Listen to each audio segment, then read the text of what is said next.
Welcome to Get Even.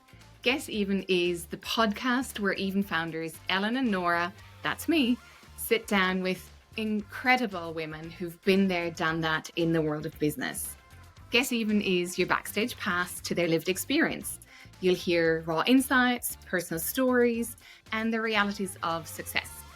Whether you're looking for inspiration, practical advice, or a peek behind the curtain of what it really takes to thrive, this podcast is for women ready to go further.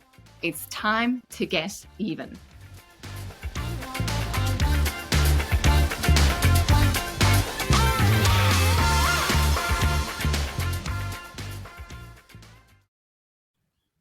Welcome back to the Get Even podcast, where we explore how bold decisions and small moments shape our careers.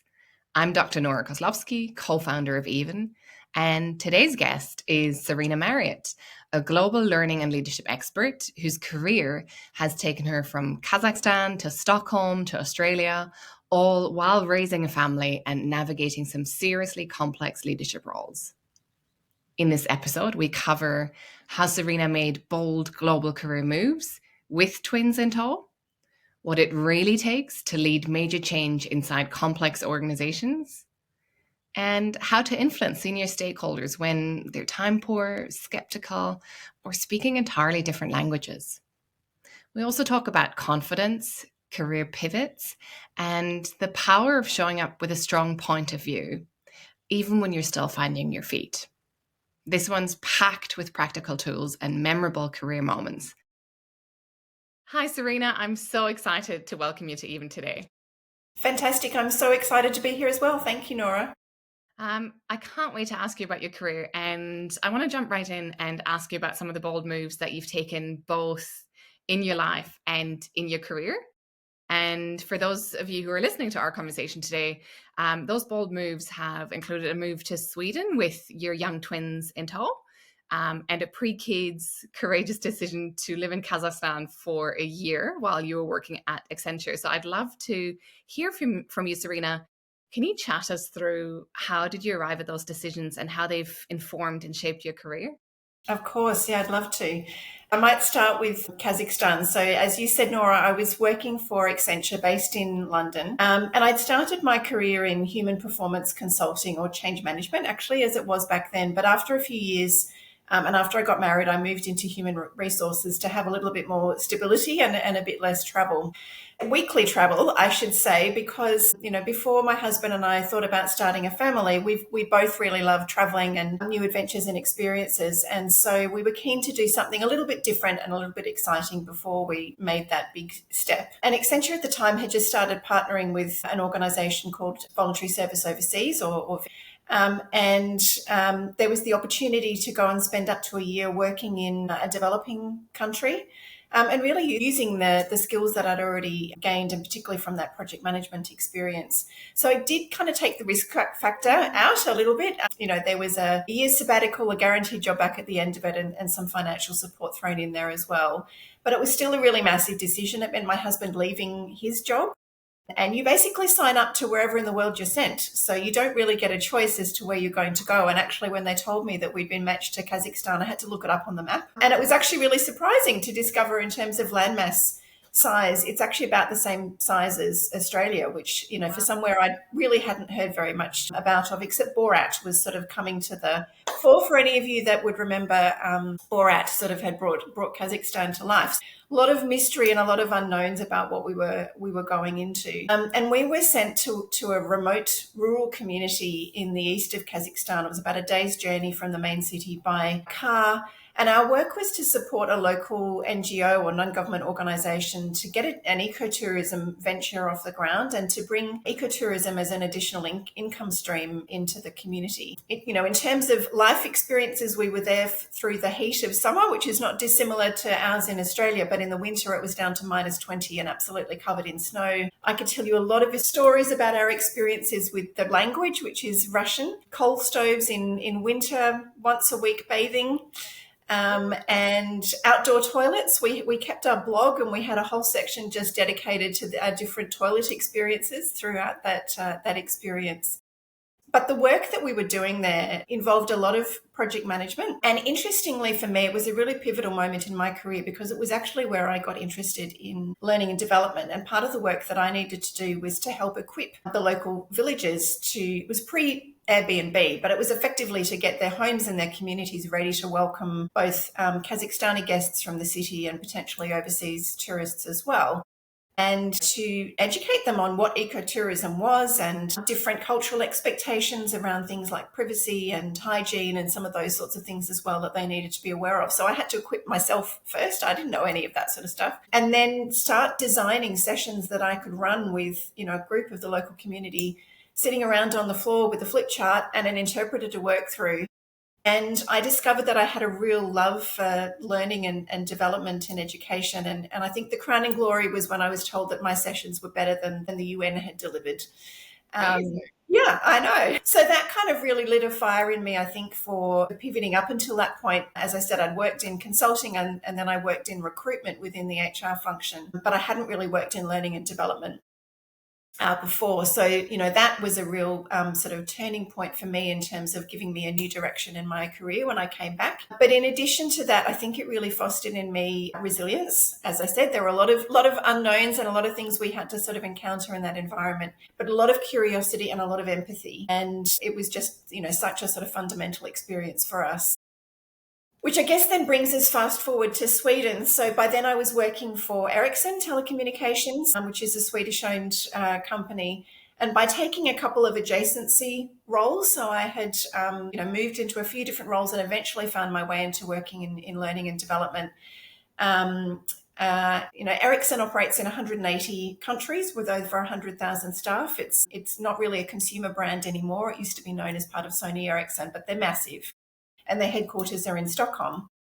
And I mentioned about building curiosity, and I guess it's something that I've always had in my toolkit, if you like. I started to make a bit of a name for myself with head office. I was based in the UK at the time, but I started asking a lot of questions and making a lot of suggestions about ways to improve things, to increase efficiency or to try out new approaches. And I would try them out locally and then share them with the global team. And actually, the first time I was asked to go on an assignment to Sweden was the same week I had discovered that I was pregnant with my twins. And so I had to turn it down at that stage, which I was really sad about. But fortunately, I was asked again a few years later when the twins were 4. And again, it was a really big decision. Again, it meant my husband being willing to leave his job. And we knew that once we left the UK, we weren't going to be coming back because we wanted to move out to Australia. It did mean selling the house, moving away from his family.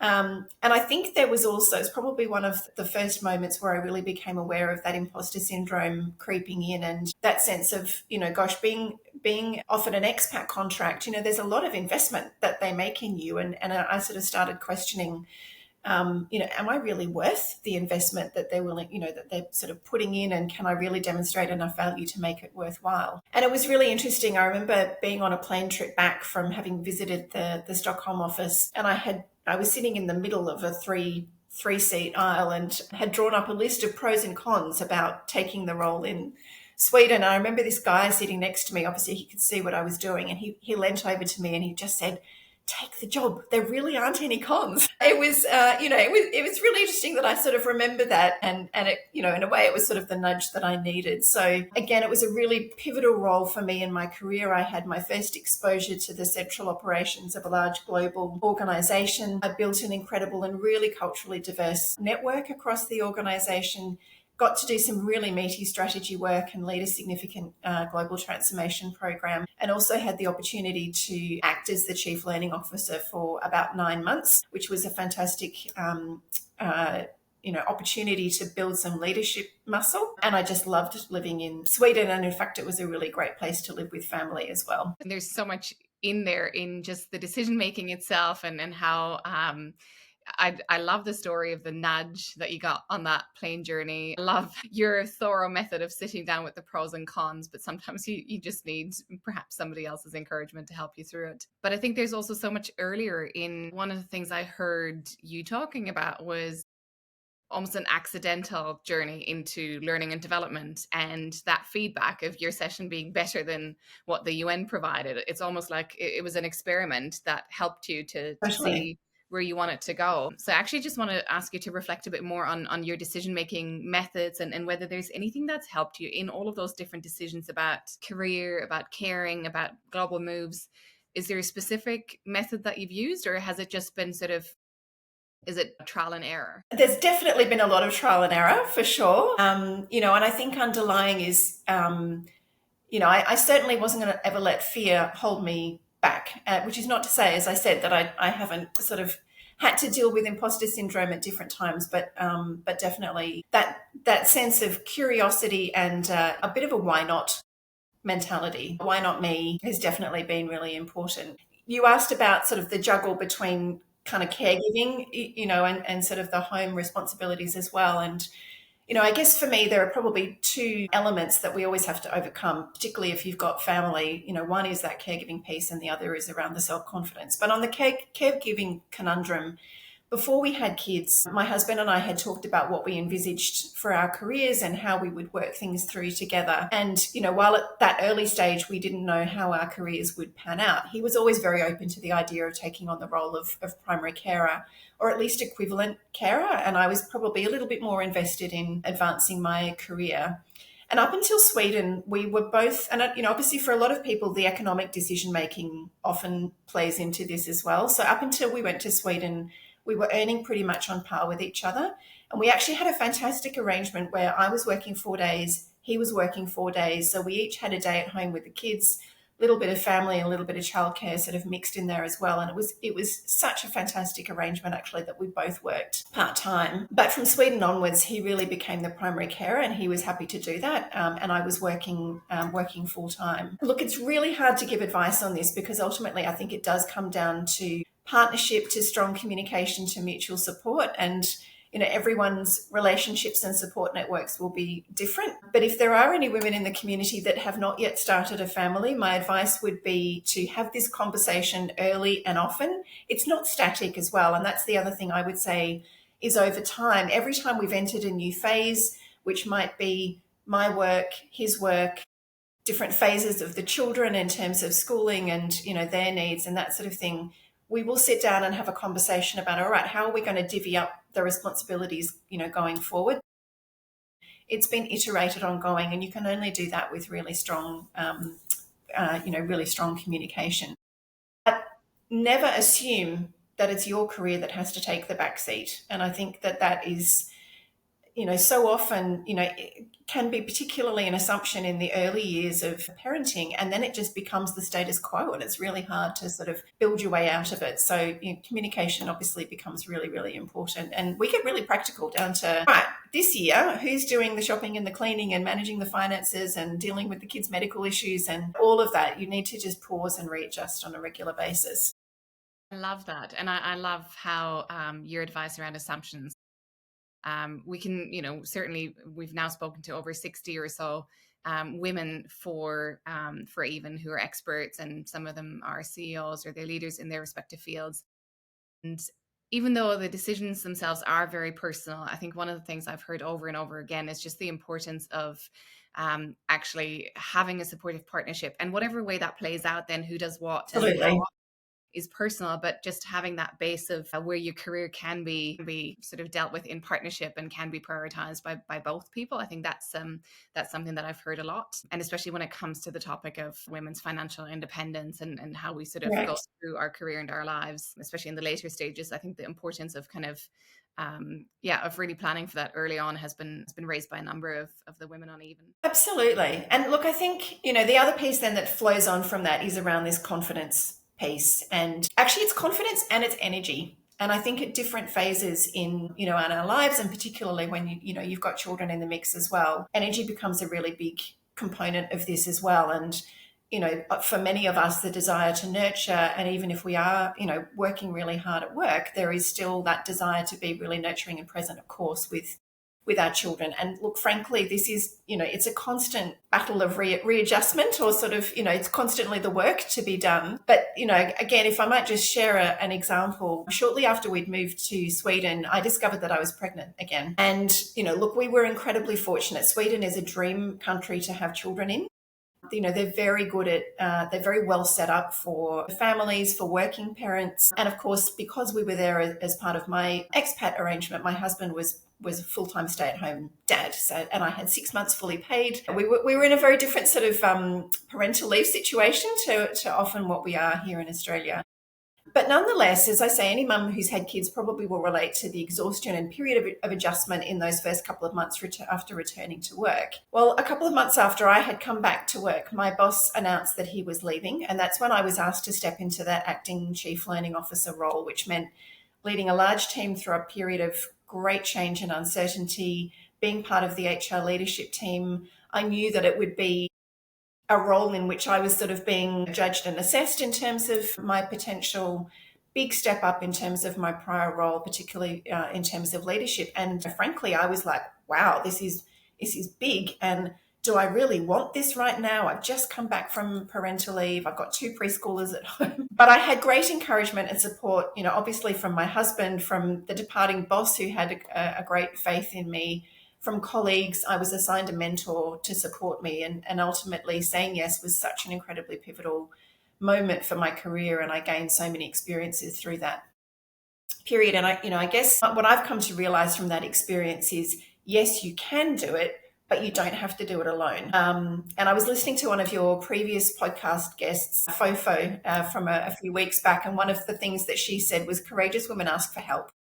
And I really love that. So, really, absolutely you can do it. You don't have to do it alone. And you've really got to make sure you've got both a practical and an emotional support network.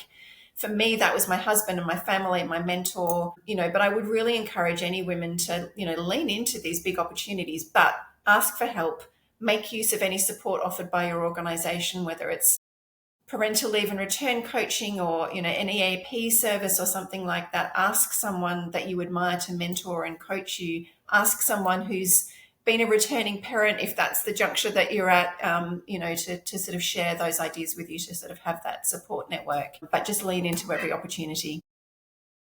I couldn't agree more. I think just a personal reflection as well. When I've had the biggest kind of career opportunities, the only way I've been able to make them work is by getting help at home and getting help at work. Like you said, investment in your capability. It could even be things like, could you ask for an assistant, or could you ask for Absolutely.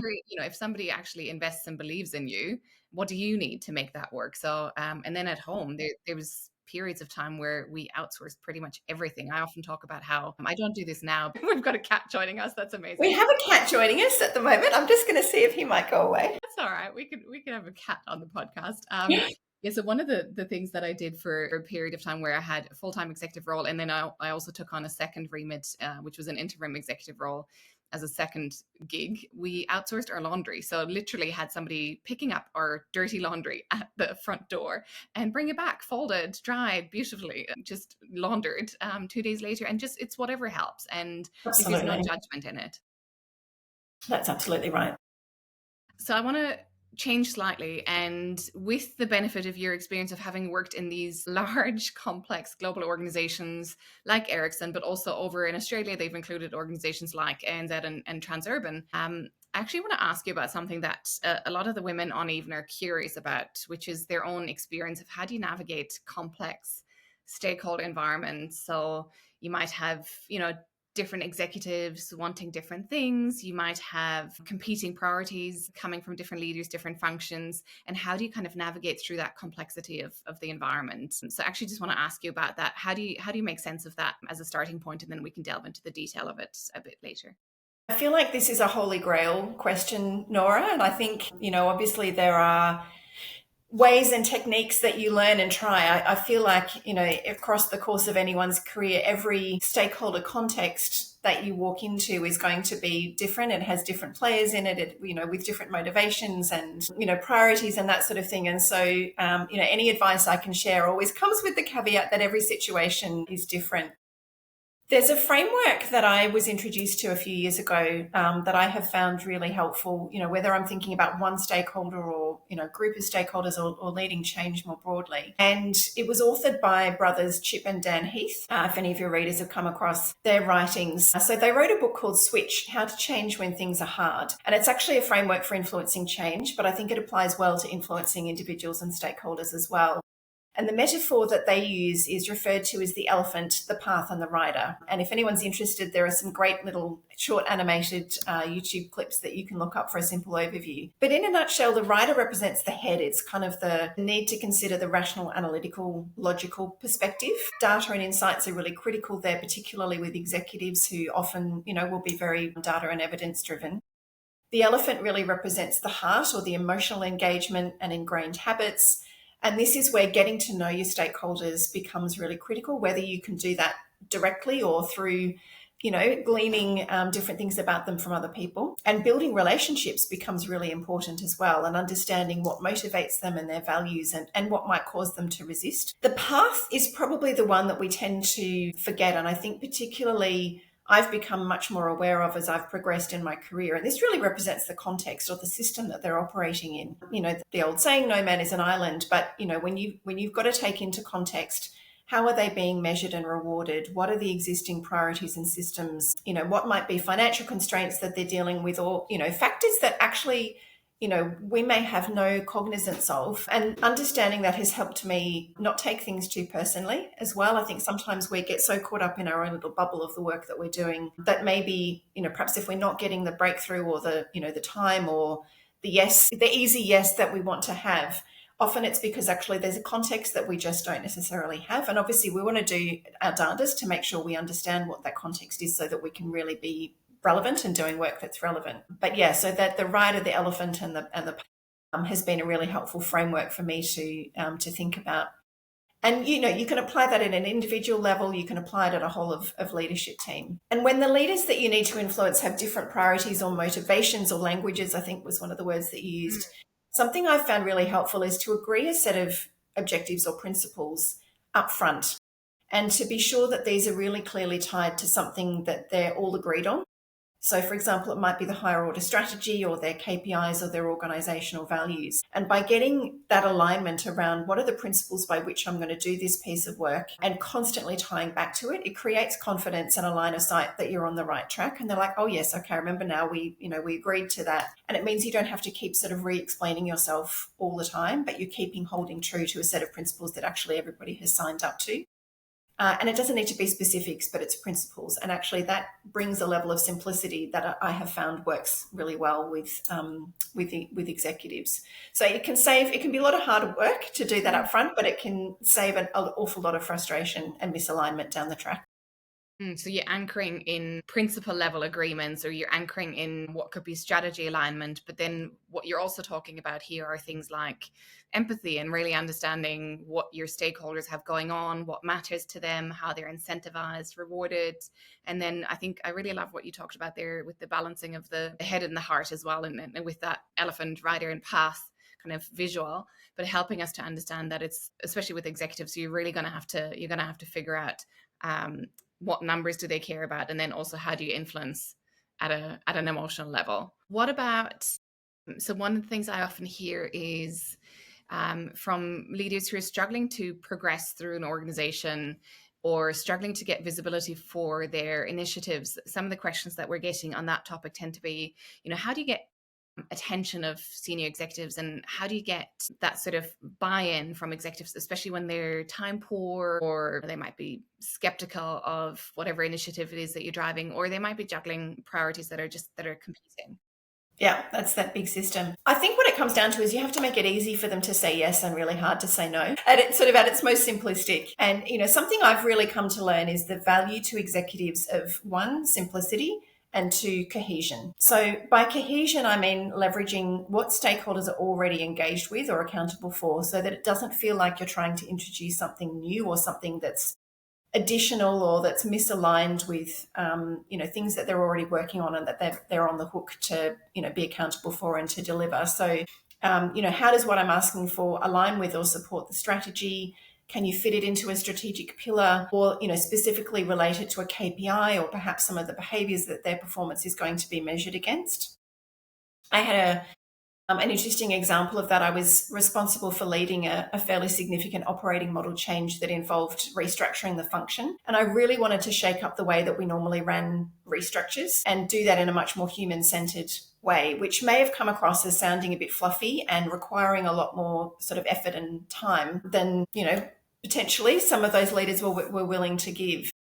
We had recently introduced some new leadership behaviours in the organisation, which our leaders were being measured against. So rather than frame what I wanted to do as something new and sort of additional and over the top, I basically, coming back to that idea of introducing principles, I said, look, I think there are 3 key principles we need to align to, and it's effectively these 3 leadership behaviours. So for us, that was around creating shared clarity. So that was a principle around transparency and co-creation. Connecting with empathy. So that was a principle around really listening and inviting questions and really being willing to respond to them. And growing people selflessly, which was an opportunity to really leverage this restructure as a way for people to express interest in lateral moves, different working patterns, and to really consider diversity in the mix as well. So I wasn't trying to introduce something new, but I was basically saying to the executives, this is a way in which you can demonstrate that you're living these behaviours that you're now expected to live up to through the course of this restructure. And that just became an easy anchor for all of this work that we wanted to do that made a really big difference for the function. Makes so much sense. So that's cohesion. That was cohesion. So the other piece was simplicity, and this is so critical. And I can't tell you the number of times when I've been working with executives and mentors that they're just, if you can just make it simple, keep it simple. And honestly, it's one of the things that I struggle with. I'm quite a detail-oriented person by nature, which is a strength in certain situations. But when you're working with executives, I've had to work really hard actually to put the right strategies in place to keep things simple. And, I think often we still have to do the work, right, to analyze the data and to have all of the good rationale for what it is that we're recommending. And we want to share it. We get excited about it. We want to share that. But actually that could detract with a senior stakeholder. And so we need to have all of that in the background. But a big lesson for me has always been to strip that right back, have it in my back pocket, but go with that less is more principle. Mm-hmm. And I often think about the rule of 3, which is actually based in neuroscience. And it suggests that information that's presented in groups of 3 is much more memorable and impactful. So whatever ideas I'm sharing, kind of maximum of 3, less if you can, but maximum of 3. And on that note, actually, so I've got 3 really tangible examples. So one way to be really simple is to keep it visual. So communicate your request in a really visual way. It might be with images or pictures, as few words as possible that you can talk to. I had a really interesting example of this when I was leading a big behavioural transformation in an organisation, and it was a very novel way. We wanted to introduce these behaviours en masse at scale to the organisation through a social movement campaign. Serena, how many thousands of people? So this was at ANZ Bank, and it was about, we had 4,000 leaders, but 40,000 people. And the idea was that we wanted to start nudging new behaviours effectively into the organisation. It was those leadership behaviours I was referencing earlier. And the idea was to start a social movement. And I literally went to the executive committee with an A3 sheet of paper. I had a one printed out for them.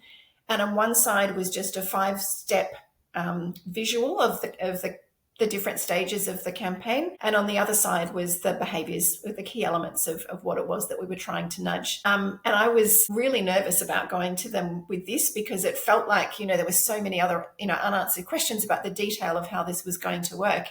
But actually they loved it. It was really engaging. They kind of got that visual sense of how it was going to work. And I got an immediate yes in the room from that. So that was a really big lesson to me, was like the power of visuals. You don't have to have all of the detail written down. The second really tangible example for me is framing. And there are 2 that I've found to be really impactful with executives. One is the why, what, how.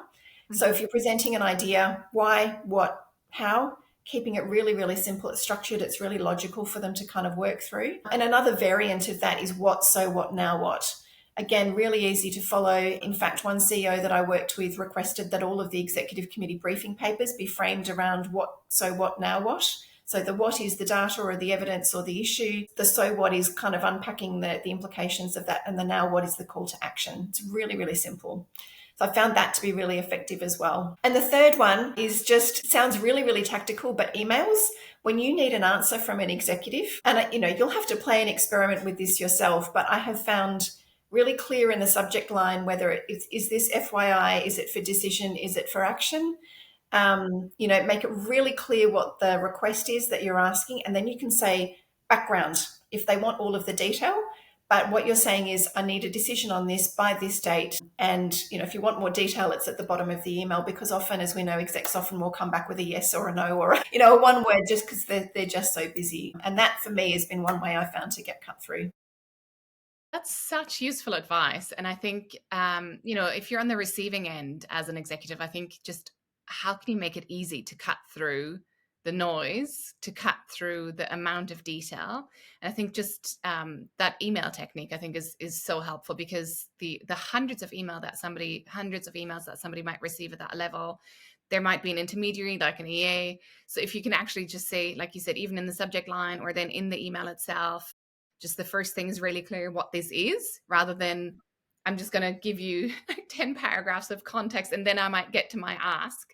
That's probably too much that you're requiring of the person. Absolutely. And it's remarkable, actually. It really does work. Wow. I love that as an experiment. And then also just the papers bit. I think that's a really interesting one, because how do you get cut through and how do you get your initiatives supported is actually when they get to the executive level. I think that's where it really comes to understanding how can you make it easy to support the decision that you need. So I love how you had that A3 approach. And I think it's really important also the awareness of context that you raised there. So understanding if there's a CEO that has this preferred model. And again, I think just looking at it from the other side, there's so many times when I've been on an executive team, and you have to imagine the amount of papers. So this is for the women listening, the amount of papers that you might receive on the other side. It could be, it could be 20, it could be 50 background papers per meeting. And I think the ones that actually get a positive decision or even get to a decision at all are the ones that are very clearly articulated and brief, and that they can then support with background if needed. You can attach it or you can have it as That's right. As a follow-up. But I think just how can you support people to make the decision? There's so much in what you said there. Yeah. Make it easy to say yes and hard to say no. Yeah. Wow. I do want to go back into empathy a bit more, because I feel like some of the approaches that you're endorsing there around neuroscience, for example, or the work of Chip and Dan Heath, they're very much grounded in empathy. So I want to ask you a bit more about, personally, how do you bring that empathy into your stakeholder relationships, and how does empathy shape your approach when you, for example, encounter any resistance? Absolutely. And look, I think, particularly when we're at the busy bee phase of our careers, I think, we're and whatever phase we're at, we're very consumed by the work that we're doing and what we need in order to deliver our responsibilities or our KPIs. And it can be very easy to forget to lift our heads up and put ourselves in the shoes of these leaders. They're often, as you say, juggling incredible complexity, crises, and our project or our piece of work or what it is that we think is, consuming all of our time and energy and importance might just be, one component of all of that. So we need to influence from the perspective of their shoes, what they need, not what I need. I'm going to say that again. Think about what they need, not about what I need. And I remember somebody sharing that with me who was an executive, and it has been absolutely game-changing in terms of thinking about how I approach whether it's conversations or just influencing more broadly. I think if we can really understand, coming back to three, let's say the top three things that they care about, and put our efforts into solving for those, we can really influence quite significantly. When it comes to resistance, again, I think by putting ourselves in their shoes, we're much better prepared to anticipate resistance and prepare for it. Often when people are resisting something, it's because there's some form of threat posed by whatever it is that we're proposing. It might be, is there something around loss of status or credibility? Is it loss of ease? Their current approach might just be the easy way because they don't have to think about it. It's been in situ. To their mind, it's kind of working fine. maybe they're concerned about the time or the resources that are involved. So by thinking this through from how are they likely to respond, again, putting ourselves in their shoes, we can really preemptively acknowledge the concern up front and then be really sort of open about how we're going to address it and how what we're suggesting is actually going to help in the long run. So would you actually say to the stakeholder, this is what you might be concerned about, or this is what I've been hearing you're concerned about? How would you Yeah. how would you frame it by acknowledge? Like, what's the Absolutely. I think that can really work. And I apply that whether I'm thinking about one stakeholder or actually, if you're talking about leading change with a whole group of people, it actually can be really helpful to say, I would imagine right now many of you are concerned about, or you might be concerned about this, and this. I hear you. I'm thinking about that it's natural to be concerned. And how we're going to overcome that or how we're going to address that is X, Y, Z. Or it might be, I get that this is going to feel like a loss and whatever, but this is the reason why we need to do something different, or, what's no longer working and sort of serving us and so forth. So, I think by acknowledging what people are going to lose, it helps them feel heard. And the other thing I would say is, one way to really eke out, if you don't know what some of those reactions are going to be, can often be through co-creation. Again, whether that's with a single executive or a broader group of people. It might be as simple as, can I have 15 minutes of your time? I'd like to get your input into an initiative. I'm working on this, and I want to make sure that I'm understanding your experiences and perspectives on the objectives or any concerns that you might have, so that we can be really proactive in dealing with them. It's a great way to build empathy and understanding and really get to know what's important to them and what's driving it, so that you can address those concerns. And people love to be asked for their input and for their help and their support. And of course, having given you that feedback, they're far more likely to be invested in making sure that the outcome bears fruit. Absolutely. I think it's a much more powerful approach than sort of pushing something and just hoping to win. It's much more powerful to actually invite people along. But what else can you share with us about your approaches to successful co-creation or co-design? Yeah, look, I think, one example that I have learned is to go where the energy is. So sometimes it might not be necessary to get around every single stakeholder. That can be helpful, and there'll be some situations where actually, a lot of advice around influencing is before you get to the decision meeting, make sure that you've gone around and had know where you stand with all of the different stakeholders and had an opportunity to gather their input and make sure that they're sort of supporting things. So there's definitely one strategy is to make sure that you're doing that. The other approach that I have found is actually through going where the energy is. And what I mean by that is it might be that not everybody is ready to go ahead with, let's say we're introducing a new process or a new way of working. It might be that not everybody's ready to jump on board and say, yep, this is good and we're going to wholesale adopt this. Effectively like a pilot. And I've found on several instances in my journey, there's been maybe one group that has a really active problem that they're trying to solve. And actually trying this new way of doing things is a really good opportunity for them to solve that problem. One just to share, I mentioned about introducing these new leadership behaviours in the bank where I was working there. And, we'd done a lot of work to, get a lot of input. We sort of thought that we had them landed, but it hadn't yet made its way to the executive committee to kind of have a decision to say, yes, this is what we're sort of, what we're going to go with. And through the course of quite wide consultation, came across a leader who was leading a big transformation in one particular part of the bank. And she said, look, actually, I'm about to go ahead with this transformation. I need a set of behaviours to really anchor and give people some behavioural anchors for the transformation that she was leading. Can I use these? And I'll come back to you with some feedback as to how they've been received and how they will work. Well, actually, that was the game changer for establishing these behaviours in the organisation, because she took them, she used them. We had fantastic feedback. So actually, the executive never really needed to make a decision about them because she'd already proven them, and she became the biggest advocate. So it wasn't me going up there theoretically to say, I think this is what these need to be. She'd actually already put them into practice. And I've had numerous other examples as well where, maybe one group's had a particular problem we've been able to solve with introducing a new process or way of doing things. And then they become the advocate for that with the broader group of leaders that, to roll that out more broadly. So go where the energy is and solve a real problem, and do that through co-creation and learning and feedback and being willing to iterate.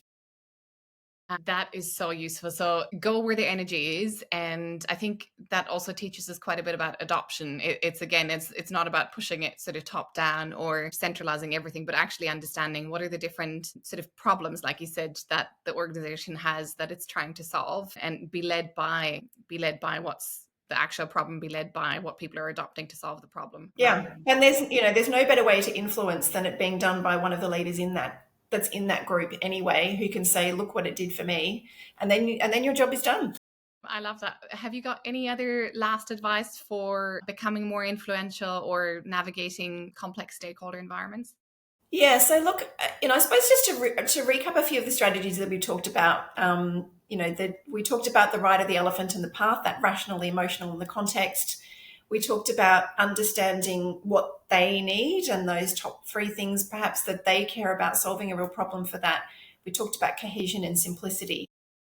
The final shift that I'd love to share is more about how do I show up with confidence in a way that is going to help me be more influential. And, one of the best pieces of advice that was given to me early in my career, I'd recently moved into a new role, and it was a role that required me to be a subject matter expert. It was in the kind of implied by the title of my role that I knew what I was doing, but actually I was really, really new into the space and felt like anything but an expert. And I was having a hard time contributing and influencing because I had a really bad case of imposter syndrome in that context. And this wonderful leader said to me, just come to the table with a point of view. Doesn't have to be the right point of view, and you can frame it that way. It might be, I have a slightly different point of view, or I might not have all the context, but this is what I'm observing and I'd like to share, or it might be framed in terms of a question or an observation, but come with a well-considered point of view. And what that demonstrates is that you're really willing to, you're thinking on behalf of the organization, you're being quite strategic and analytical. You're not just being a yes person and doing what's asked of you, but you're actually demonstrating that you're really thinking and you're there for the organization. And that can be really, really powerful, and it will give you confidence. It becomes a bit of a self-fulfilling prophecy when actually you realize that you're not as far off the mark as you thought you were. But just that idea of come to the table with a point of view, doesn't have to be perfect, but have a point of view.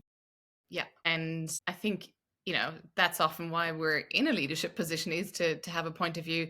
One of the things I've heard also around that framing, which I really resonate with, is sort of strong point of view, but loosely held. So being prepared Absolutely. to adapt it as the information changes. But I think it's so important, like you said, you have to express your thinking based on the evidence that you have available. Otherwise, why why are you in a leadership role? Correct. Yeah, absolutely. And, I had a really interesting experience early on where, I was working with a particular leader who was quite well known for their quite forceful and very specific viewpoints about things that should be done.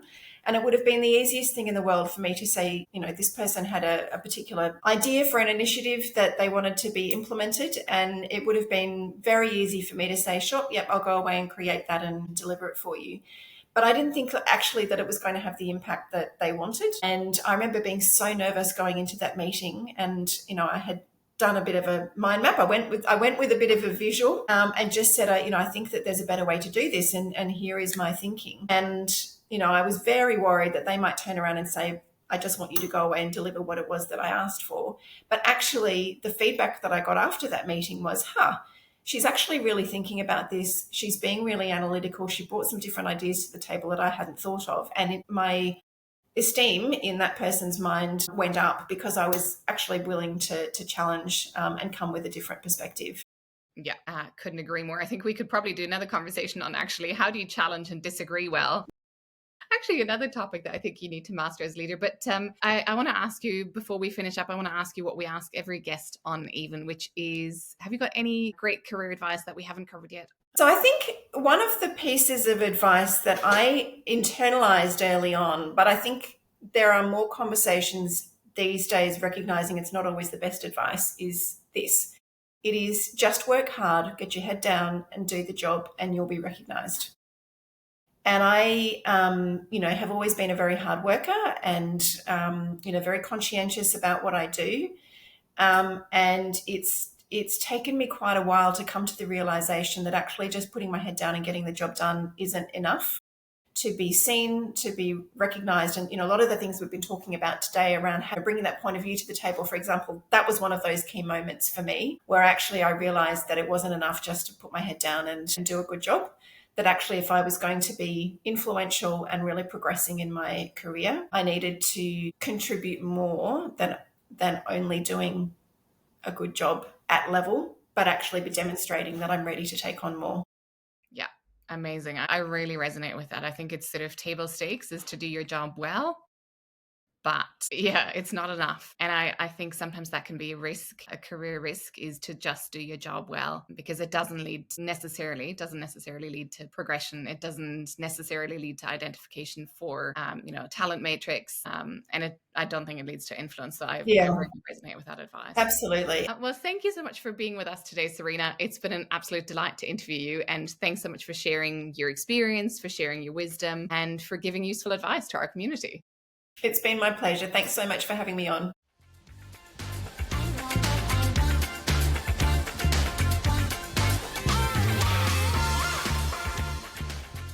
I'm Dr. Nora Kozlowski, co-founder of Even, where our mission is to accelerate women's economic potential.